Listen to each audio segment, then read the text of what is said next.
What is up, everybody? I'm NoLucksGiven here with your afternoon snap. Today, we're going to be taking a look at the top 8 from this week's community gaming tournament, and it is a pretty varied top 8. 8 different deck lists we're going to be looking at, and none of them, surprisingly, were hella. We're going to look at these deck lists in reverse order, starting with our 8th place list. From Negative Toma, we have Moon Knight Midnight. This is a really cool deck that I've covered before here on the channel that plays Proxima Midnight as the only even cost card to discard with Moon Knight, which remains a really cool interaction.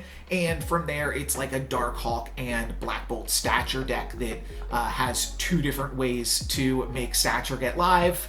There's no Cassandra Nova in this build, opting instead just for Copycat on the 3-cost slot.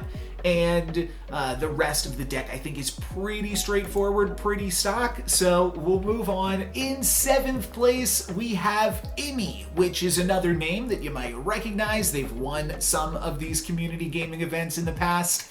And they are rocking with Phoenix Force, which has added 2 cards in the Amazing Spider season, Scarlet Spider and Aranya. Aranya was a card that I said would be pretty dang good in this deck, and Imi puts it to good work here. Aranya just really fantastic with these move cards and with the Phoenix Force being able to set that up on turn 1. It is also another card that can buff up your Scarlet Spiders, the deck playing Nico, Forge, and Aranya, all as different ways to give Scarlet Spider +2, potentially +7, because Forge and Nico can be used as on reveals, and the Aranya can be set up as an activate to make a 4/9 spider, which you can then copy. And you can also do some tricks where you kill the Scarlet Spider and then bring it back with Phoenix Force, but that'll be tricky on the curve. So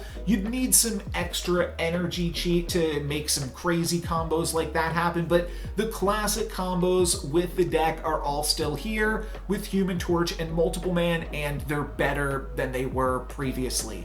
Now with Aranya, I think that one thing that I've never really respected about this deck previously was the deck's ability to just say, okay, I'm not really a Phoenix Force deck this game, I'm just going to be a Human Torch deck. What does that look like when you can go Aranya into Nico, Human Torch, Ghost Spider, and then maybe fling it around with Arnim Zola or something? You could still make a pretty big Human Torch or a pretty big Multiple Man and get those points into multiple locations. So I think that the deck is a little bit interesting in that capacity now with Aranya, just because being able to, one, get like the double move. This list we can see is not playing Iron Fist, but still get the double move of Aranya plus Nico, or the double pump with Aranya plus Forge or Nico, plus the move ability of Ghost Spider. It's not going to be as strong as your full combo where you're destroying your card and bringing it back and then Arnim Zoling it and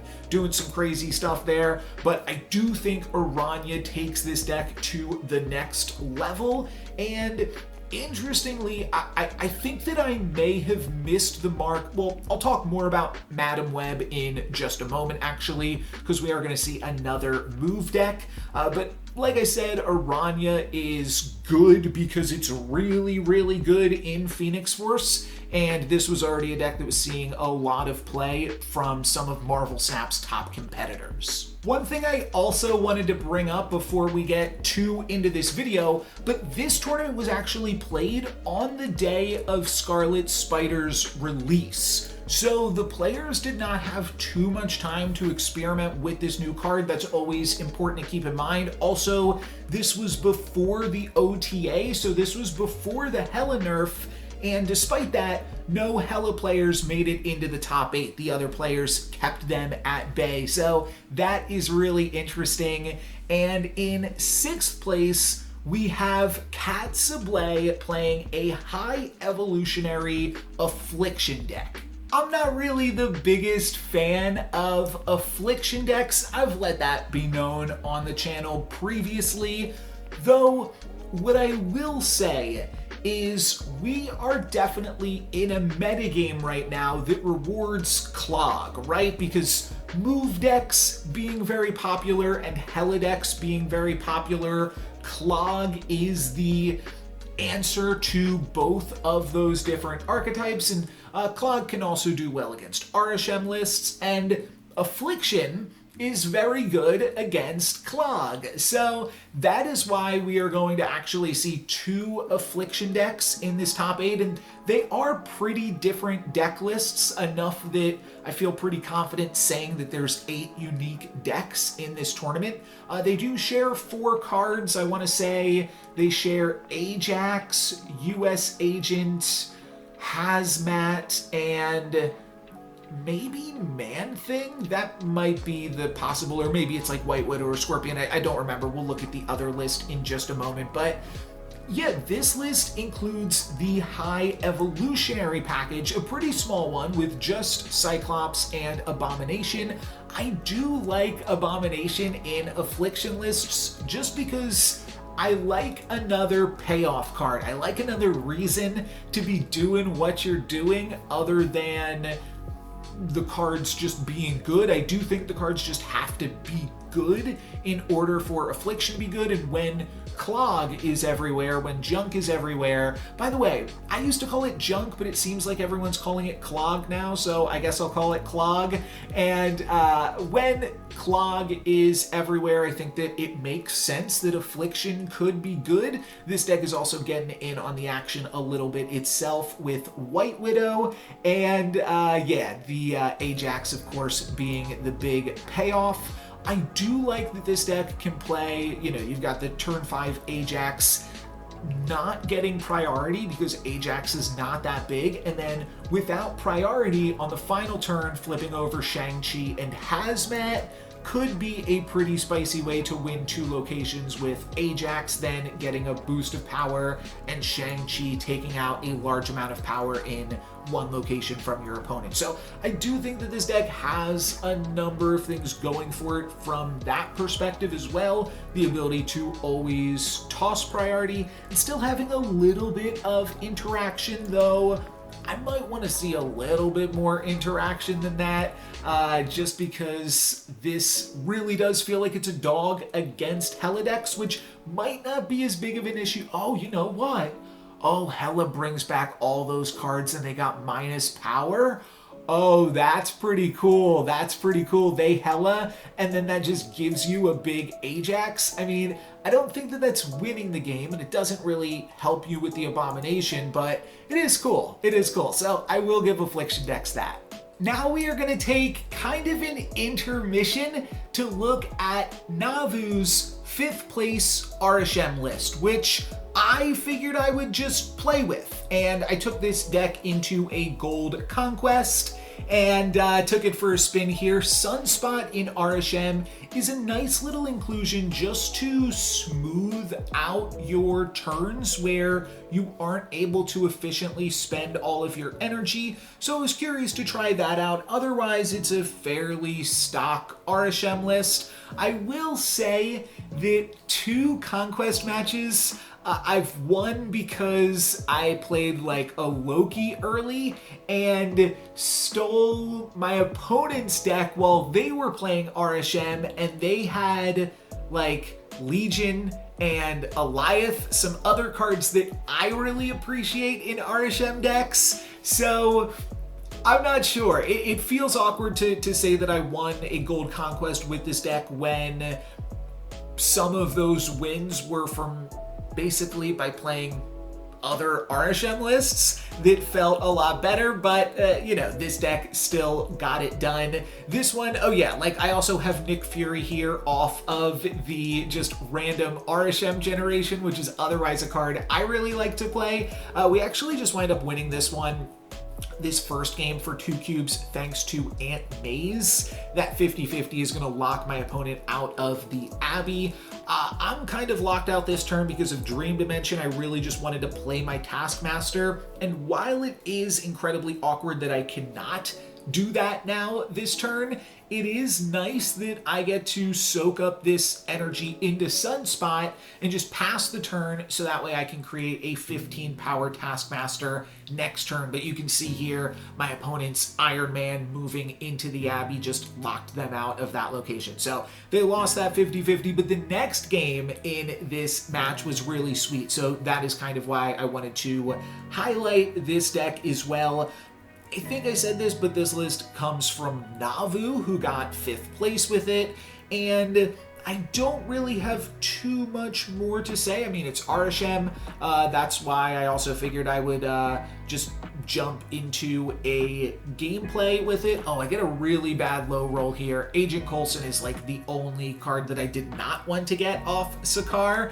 But this gives me some other tools to play with now, a Scarlet Spider and a Gamora to potentially fill out the curve, and a bunch of extra energy because of Project Pegasus, which is cool. This turn, I think we're just going to drop Emperor Hulkling, which I found out, by the way, today, that it had an animation when you played it, those wings. I just hadn't played it before, even when I've gotten it randomly off Arishem. My opponent is going to snap here to the turn 1 Ravona, potentially turn 2 Mr. Negative. It's a little bit scary, but I'm willing to stay in it for 4 cubes. They actually have a turn 2 Sarah, which is also pretty fantastic. And then our third location is the Raft. But I actually have, with this Wasp and Mockingbird, reasonable odds to be able to try and fill the Raft. So we're going to play to that location. My opponent flips over a Super Scroll, which winds up being super important this game. And I also get Kitty Pryde, which is maybe the perfect card to be able to pick up here, because now I can fill the Raft while not filling the Raft. So get the best of both worlds here. I'm going to drop Man-Thing because none of the cards that I am playing to this location get shrunk by Man-Thing. It doesn't shrink Wasp, and Kitty Pryde will be able to bounce on out of there. So this could make things very awkward for my opponent. So I'm snapping here. I'm snapping because I'm getting a free card from the Raft. But I also, get a free card from the Raft while not filling the Raft just feels really good. And the fact that we could potentially be punishing my opponent for playing cards to the Raft themselves with this doubled up Man-Thing. This is, when you're playing Arishem, you're never always showcasing the Arishem deck list. In actuality, you're just showcasing some other cards, and in this one, we're just showcasing Man-Thing. Now they've got Onslaught as well, so there is a tripled down Man-Thing at the Raft right now, which is absolutely crazy. And even crazier, we draw Legion, which, again, not featured in this deck. I still really like Legion in Arishem lists. There's no way to play it into the Raft and capitalize. Like, I could play Thanos and Kitty Pryde center, but that won't be good enough to fill the location.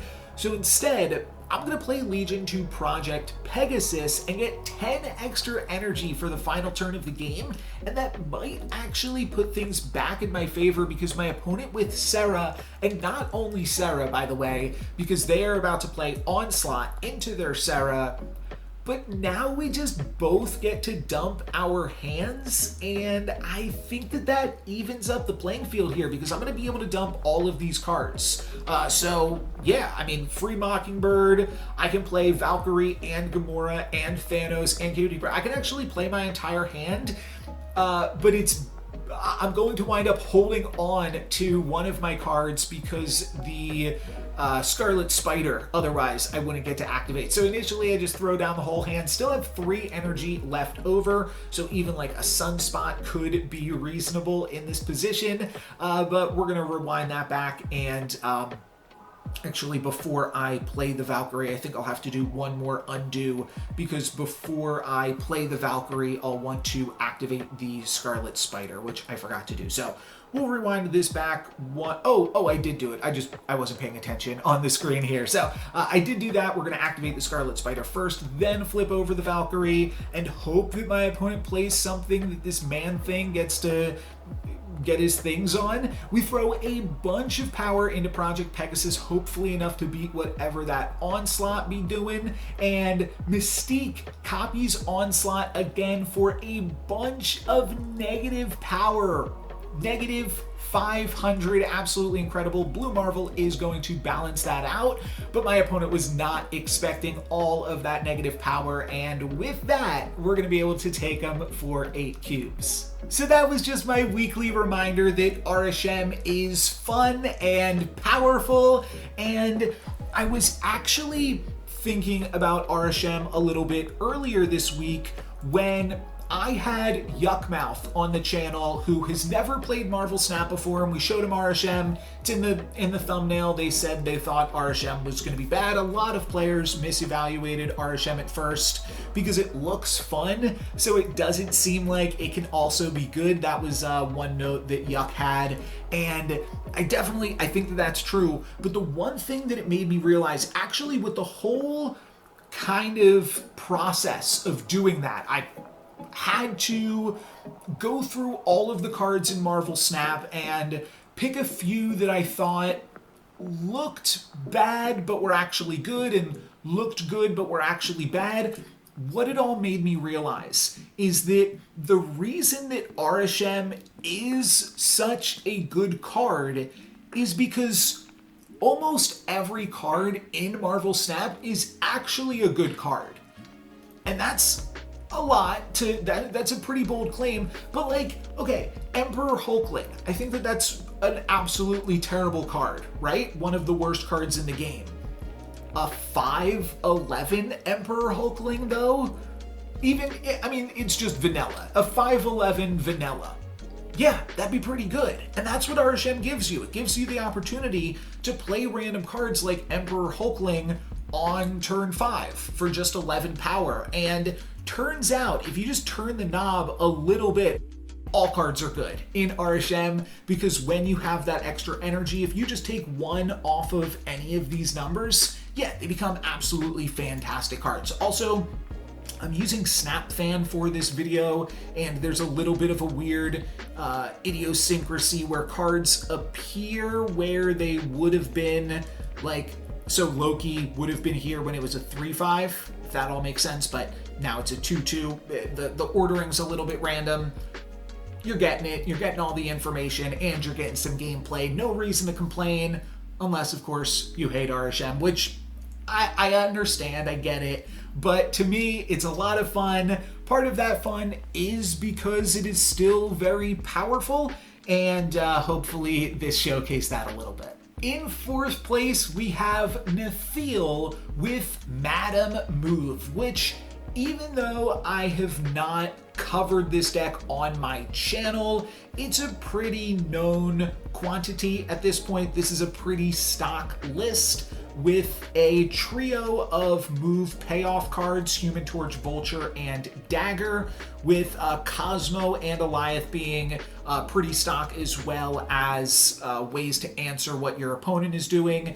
And the mind games that you can get into with both Heimdall and Alioth at the top of the curve. This deck is very good at having priority and just doing a lot of power. Madam Web, definitely a powerful card, and I do think that I probably misevaluated it. I went back and forth when I did my preliminary season review on which I was going to put higher, Madam Web or Aranya, and I went with Aranya because she is also good in those Phoenix Force lists. I have seen Madam Web do some cool things outside of just this stock list, but even in this stock move list, she takes this deck from a meme to a masterpiece, and it's very strong. You can get, you very easily get priority going into the final turn, which makes for some really fun Alioth blowouts where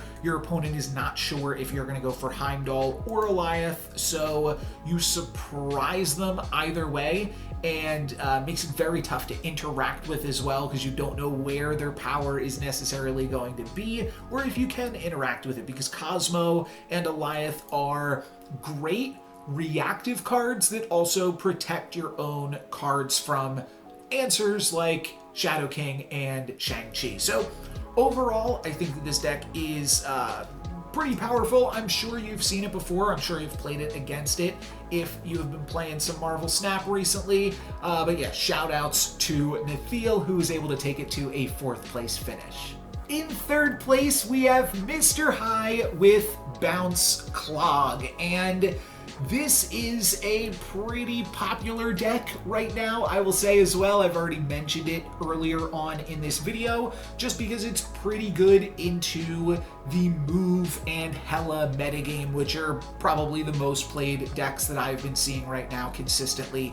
This list also plays a little bit of Affliction with Silver Sable and Selene, and initially these two cards kind of stood out to me as like, okay, you're giving your opponent some negative powered cards, but that's not really Clog. Clog doesn't care that Green Goblin gives your opponent negative power. I mean, that's nice, but like the Widow's Kiss, you don't even want to have negative power. You want to lock them out of the location straight up.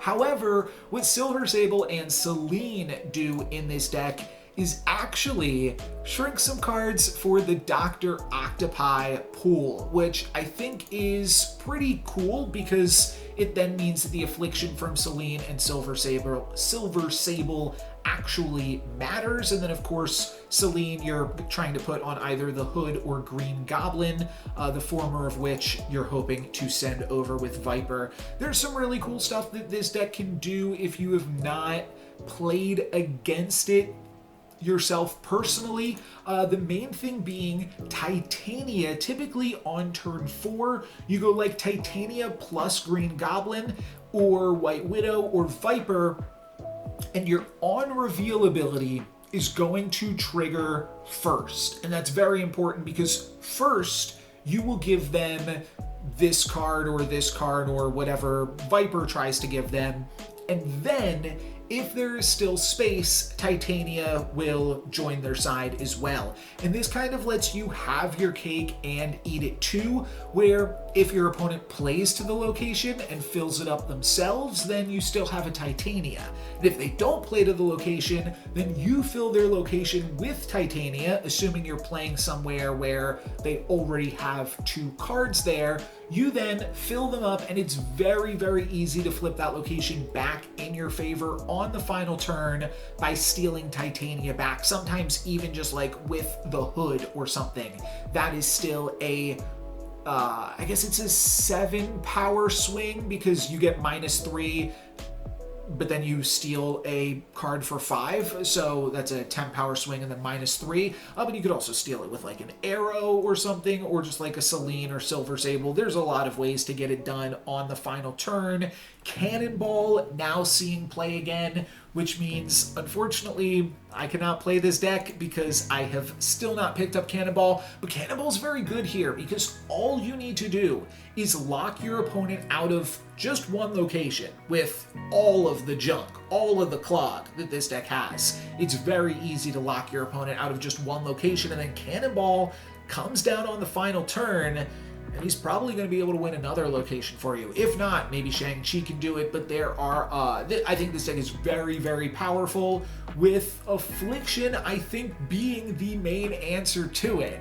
And we are going to see that an Affliction deck took this out and got into the finals, but it wasn't our second place deck. Affliction actually got first in this tournament.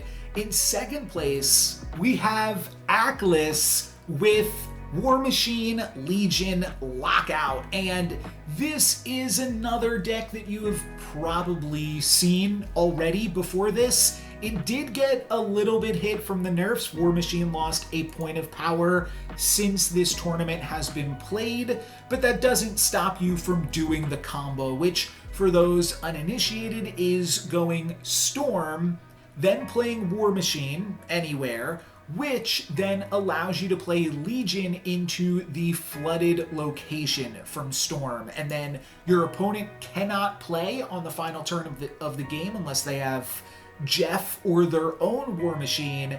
Meanwhile, you get to do whatever you want. You can play Doctor Doom, you can play Infinite, you can play Ebony Maw plus some other cards. And typically, I mean, what that is going to mean in almost all scenarios, barring like Sunspot or an opposing War Machine, is just going to mean that you retreat. And in that case, you're just going to wind up getting 2 cubes or 4 in sudden death mode, which is interesting in high stakes mode. Sorry, I was trying to remember the name of that, but in high stakes mode, you could potentially get a little bit more cubes out of that, which puts this deck in a very interesting position in conquest matchups compared to what this deck is trying to do on the ladder, which is basically like win 2 cubes maximum, because your opponent is never going to stay in it to a game that they know that they have lost because of the War Machine Legion combo.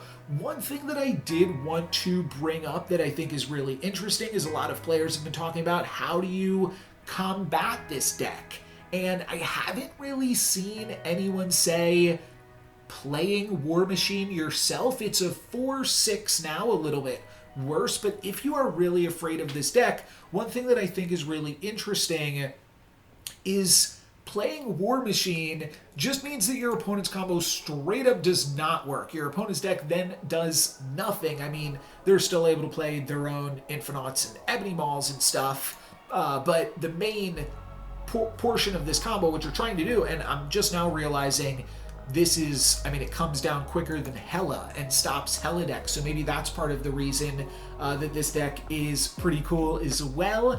And yeah, it is disrupted by War Machine. Not that most decks can really just afford to play this card, but a lot of people were playing Jeff for a while just for the ability to play into every location. Why not just play War Machine? It's like a bigger Jeff. It means that whatever random locations show up that game, you'll be able to win. Like I'm talking about in Arishem. Maybe Arishem lists just play War Machine as a bigger Jeff that then allow you to play into unknown locations and mean that this deck just cannot touch you. So I think that's really interesting. We also see Scarlet Spider in this one as another means to enter into flooded or goosed out or ebony mauled locations. And I think that for that reason, Scarlet Spider could probably continue to see play in a list like this. We also see Jubilee just because this is a combo deck, and recognizing that this deck wants to draw its key cards. I do not have War Machine still, so that is why I'm kind of like looking at this deck list for the first time. One thing that I do find interesting, so you're never really, so Ebony Maul has 2 restrictions that are both, you get around both of them with the War Machine, right? It has, you can't play this after turn 3, War Machine gets around that, and it has ongoing, you can't play cards here, which War Machine also gets around. So that's really interesting that War Machine allows you to do that, because it can allow you to play your Ebony Maul on the 5th and 6th turns of the game, which can be cool, but the curve doesn't look like that's what this deck is trying to do, and that's why I'm bringing that up. There is no great play where you play your Ebony Maw on turn 6. You're really just trying to slam down Infinite or Dr. Doom on the final turn. I will say Jubilee is like a combo card that could hit Infinite or Dr. Doom, so those things are cool as well, and definitely give the deck some cohesiveness, because I'm just trying to think of like other curve outs that you would want on the final turn of the game. War Machine, Scarlet Spider, none of those do anything on the final turn. A lot of the times, I guess you're just like banking on the fact that your opponent is going to retreat if you have the combo, but when you don't have the combo, even when you just don't have War Machine, I do feel like this deck falls apart a lot. You do have Nebula plus like turn, I don't know, you can't really even play for Econ on turn 3, but what I'm thinking is like turn 1 or turn 2, you know, playing all of these cards, turn 3 continuing to play these cards so that you can go turn 4 Storm into turn 5 Legion on the Storm without War Machine. I don't think this deck is suited up well to do that. That's what I'm getting to. White Widow is pretty good in that capacity. It's a 2/5 that comes down early, and if your opponent can't play there to cancel out the Widow's Kiss, then you have gotten some pretty good value out of the White Widow. But Goose is really not bringing the power, so I'm not totally sold on the Goose. I don't know, maybe I'm missing something with the Goose, but I feel like it just makes your War Machine and Jubilee and Scarlet Spider even more difficult to play, and this deck might appreciate having some additional ways to win with a Storm into Legion. I guess what it's really trying to do is win with Dr. Doom. So you're trying to go turn 1 Nebula, turn 2 Goose, turn 3 Storm, turn 4 Scarlet Spider, then turn 5 Jubilee or Jeff into a turn 6 Dr. Doom. It doesn't seem that powerful, but maybe with the Storm and the Goose locking down 2 locations, it could be something that makes plans difficult for your opponent. But this deck definitely does not have a high ceiling and really relies on locking your opponent out. I will say other ways that you can lock your opponent out are, there's a tricky location. There's I want to say the big house, but Crimson Cosmos, which is basically just Goose at a location. You have Crimson Cosmos, you Goose a location, you Storm a location, your opponent can't play Hela. So there are some other combos like that that are just going to come up due to the nature of Marvel Snap, but some of those things are really going to impede your own ability to play as well. So I'm kind of curious how this deck gets around all of those things, but regardless, this is a deck that a lot of people are playing. I've talked a lot about it at this point, just because I haven't really covered this archetype, I don't feel, on this channel before, with War Machine mostly being a meme card with just like infinite Ebony Maw strategies, and I think that is an important thing to recognize really here too. Before this combo was possible with ongoing War Machine, this was kind of just a flash in the pan deck that came up when War Machine was first announced, but quickly petered out. And it's part of the reason that I don't have War Machine, because I don't really believe in this archetype as it used to exist as a real force in the metagame. Now I do think it's pretty cool. It's a really neat combo, kind of like an it's kind of just like Galactus. I mean, you shut down all of the locations, which is very much in the spirit of like some of that old school Galactus, where you would go wave into Galactus on 4 and then like Spider-Man them, or Professor X on turn 5, so that they couldn't play on the final turn of the game. And that was that. That, I think, is very much in spirit to what this deck is looking to do in a lot of games. So this is a very weird concept, I think, but I've talked about it before. Locations like Crimson Cosmos, back in that old version of Galactus that I was just bringing up, those were actually great locations for Galactus decks, because when you weren't Galactusing, you were Professor Xing a location and Dr. Rocking a location, or Spider-Manning a location with the old versions of all 3 of those cards. I don't know if any of the cards in this deck will potentially see similar treatments to Dr. Octopus and Spider-Man and Professor X, because as I kind of list those off, it's a good reminder that people don't really love losing to those types of effects, even though, like I said, they are pretty telegraphed, and in ladder play, I think that they are pretty easy to just get out of there for 1 or 2 cubes, no sweat off your back, and not a huge deal. But yeah, I think that's it, and we'll move on to our first place deck list. This list comes from Andre Var 14, and it is frickin' Wiccan Affliction. I was not expecting Wiccan to come in first place, my boy. I've been playing a bunch of Wiccan. I have not played this exact loadout of Wiccan, but it's something that I've been very curious of. It's something that I brought up in the season preview for Wiccan, play Quicksilver, play a bunch of 2s, including Hawkeye Kate Bishop, and allow that to curve you into a Wiccan. And I haven't really seen too many takes like this with Wiccan, but now Wiccan Affliction, and I told you there's only 4 cards in common here with the previous Affliction deck. Maybe 5, because Shang-Chi was also probably in that deck as well, right? Which one was it? Was it this one? Yeah, okay, so Shang-Chi, Man-Thing, Hazmat, US Agent, and Ajax. We've got 5 cards in common with that, but the rest of this is kind of interesting, actually, because we've got Shadow King and we've got Luke Cage. Both of these cards clear Affliction. So that's kind of weird, right? And to round the deck out, we've got Nocturne and Copycat, just solid 3-cost cards. These are just good Marvel Snap cards. And I mean, so is Shadow King, so is Hawkeye Kate Bishop. All of those doing a lot of work to recover from the fact that you are playing a turn 1 turn 1 Quicksilver, rather, every game.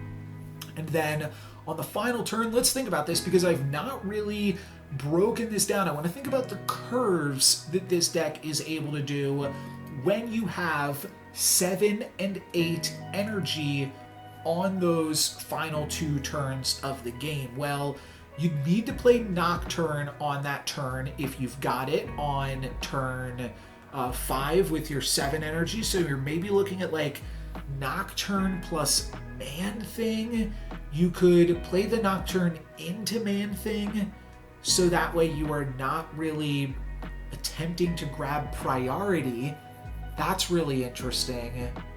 And then on the final turn, you're flipping over Luke Cage plus Shang-Chi, and then not even using your remaining energy. So, honestly, I'm not sure. This deck is... I probably should have given more time to thinking about this deck before I started pressing record. And you know what? Let me just pause here for a second. One other thing that I just thought of is I mentioned that like Luke Cage plus Shang-Chi still leaves you with an energy on the final turn. I was thinking, well, you've already played your Quicksilver. You could throw in an arrow on the final turn. And to that point, you could play your Poison Arrow in the location where you have Man-Thing.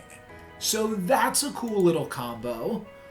Beyond that, this deck is still a little bit of an enigma to me, because it does not have that much payoff on the top of the curve for Wiccan. And I think really the only way that like you could answer that is with like some type of card generation or something like that. Maybe like a little bit of a higher curve. But on the final turn of the game, with 8 energy, 8 is always like a really, and 7 are always really interesting amounts of energy, because I feel like for the most part you're going to just wind up wasting some of that energy. This is, it is, I mean, I've been a Wiccan guy for the past month and a half, basically. I've been playing almost exclusively Wiccan, with a little bit of Arishem thrown in there occasionally, and a little bit of Agatha. Wiccan curves are really, really interesting though, but I think the biggest takeaway from this deck is that it is not trying to have priority, right? So that way you can Shadow King and Shang-Chi to your heart's desire. I do think that there's some really interesting and weird tension with Luke Cage plus Ajax. And part of this is just me like not respecting the Affliction package here still. I still kind of feel like maybe there's something better, but honestly, maybe I'm just not respecting Man-Thing and US Agent enough, because maybe these are just like powerful cards that you can then flip in your favor really nicely while tossing priority to your opponent, and maybe that is like just the entire point of it all. I will say that so like in the semifinals, this deck beat Bounce Clog, and for that aspect, Affliction is good. I mentioned that kind of previously, but yeah, it actually came into play here in these matchups, and then in the finals, it was able to defeat this deck, which is really interesting. So how does a matchup like this one play out? Well, let's see. Let's think about it. They get the extra energy with Wiccan. Oh, okay, Nocturne to turn off the flooded location is really good. I mean, Nocturne fully stopping the combo is pretty huge. And from there, yeah, that definitely opens up some doors. So that's all very interesting stuff to consider. If you have more ideas about this deck list, because I know there's some Wiccan fans on the channel with the fact that I've been uploading so much Wiccan content in the past month and a half or so. A lot of that has been YouTube Shorts. I'm sure most of you have caught on to the fact that I've basically been trying to upload daily Marvel Snap content, and that's mostly in the form of YouTube Shorts rather than like long form content like this that doesn't seem to do as well. It's kind of hit or miss, some of the long form content. Actually, these videos usually do better, but like the longer form gameplay videos don't seem to do as well. And part of the issue with that is like I just sit on a bunch of footage and I'm like, okay, how are we going to curate these clips and upload all of this in like a nice way? I'm still sitting on a Infinite Conquest run from last season just because I wound up playing the games like at the very end of the previous season, and then the new season started and there was all of this new stuff coming out to talk about. So the rapid nature of Marvel Snap, I feel like, makes it difficult to like put out all of this time into a longer video. But I'm thinking about, even though some OTA shakeups have made the exact list that I was rocking last season, like it was a Marvel Boy Wiccan list that I've showcased previously on the channel regardless, but I might still make a video and put that out like, I don't know, tomorrow or something, while the Infinite Conquest is open. I think that there were some interesting games that happened. I'll have to go back through and look at them. I put together a spreadsheet. You can find a link to this in the video description with all of the deck lists from all of the players in the event. I mean, I didn't put this whole thing together, or at least this this page in the sheet, but this page, this is the top 8, by the way. The rest is just alphabetical. This page I did put together myself. So this is all of the cards and how many times they were played in the various deck lists and in the top 8. And then, so this is the percentage that they appeared in the tournament. This is the percentage that they appeared in the top 8. And then this is the relative shift from the total percentage of the tournament to the top 8 to give you kind of an idea of how well the cards performed.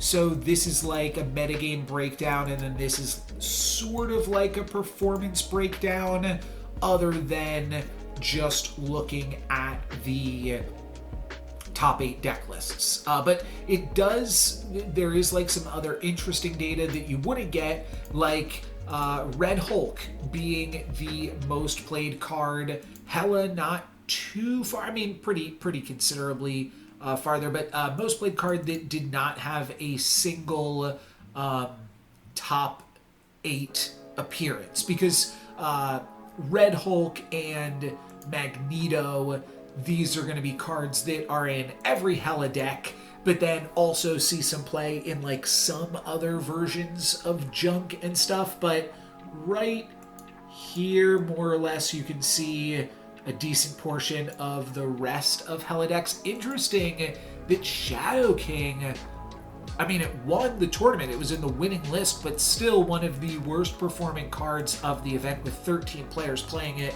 and only one making it into the top 8. So I think all of this data is pretty interesting, and you can kind of see. Let's actually sort by appear for just a moment and scroll up back to the top. So Shang-Chi has reclaimed its spot as the #1 most played card in Marvel Snap. And also, I want to give a shout out to the 4 Shang-Chis in the top 8.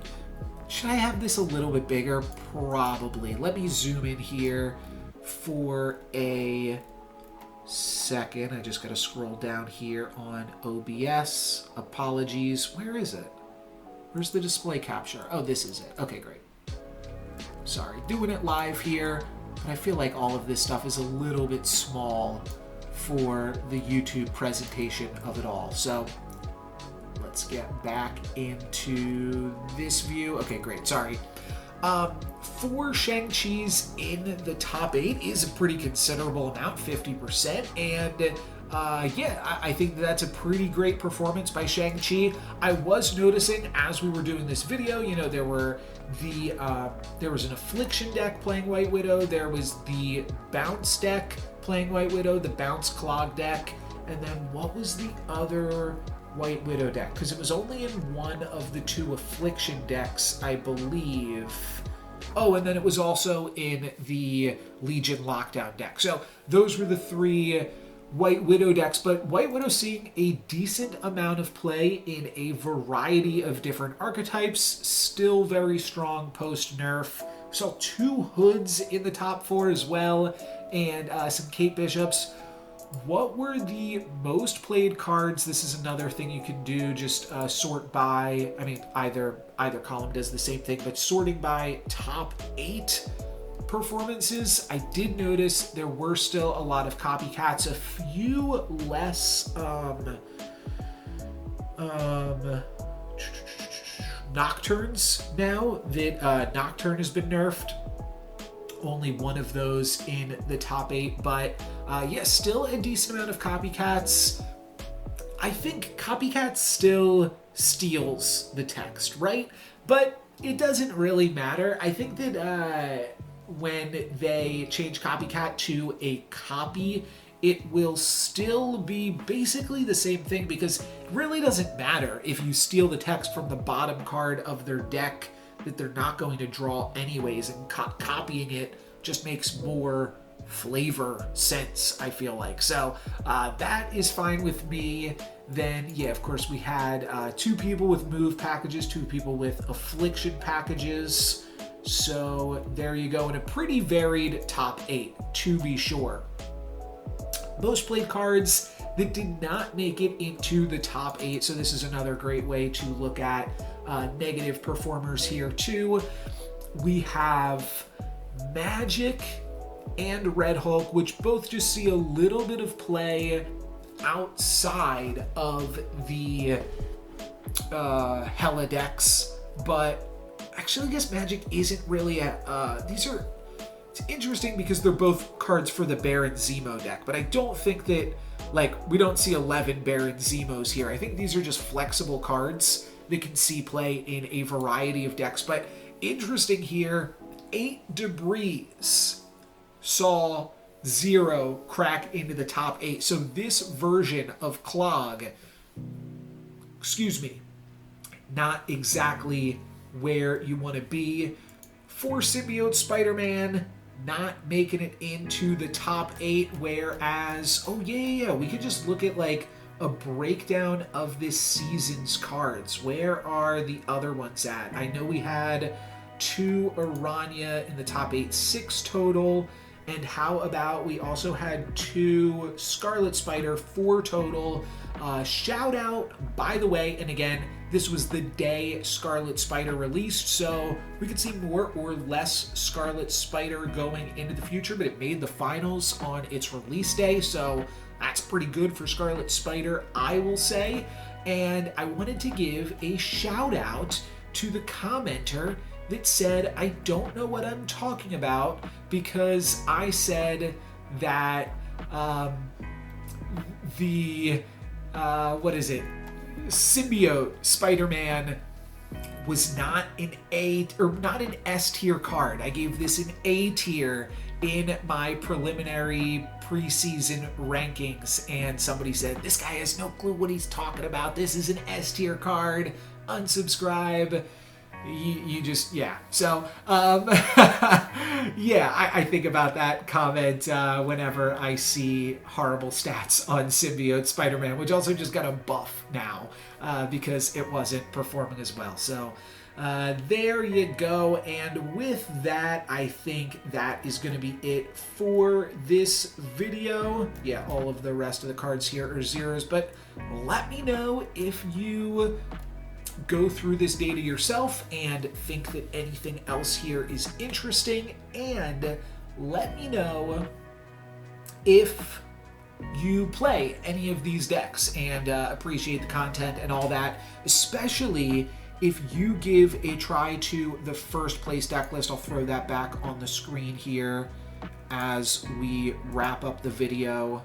I'm gonna zoom in here first and then switch over. There we go. Perfect. If you try out this deck, let me know about that as well, or any of the decks you see featured in this video. For today, that is going to be it for me, though. Thank you guys very much for watching. I'm NoLucksGiven. Peace.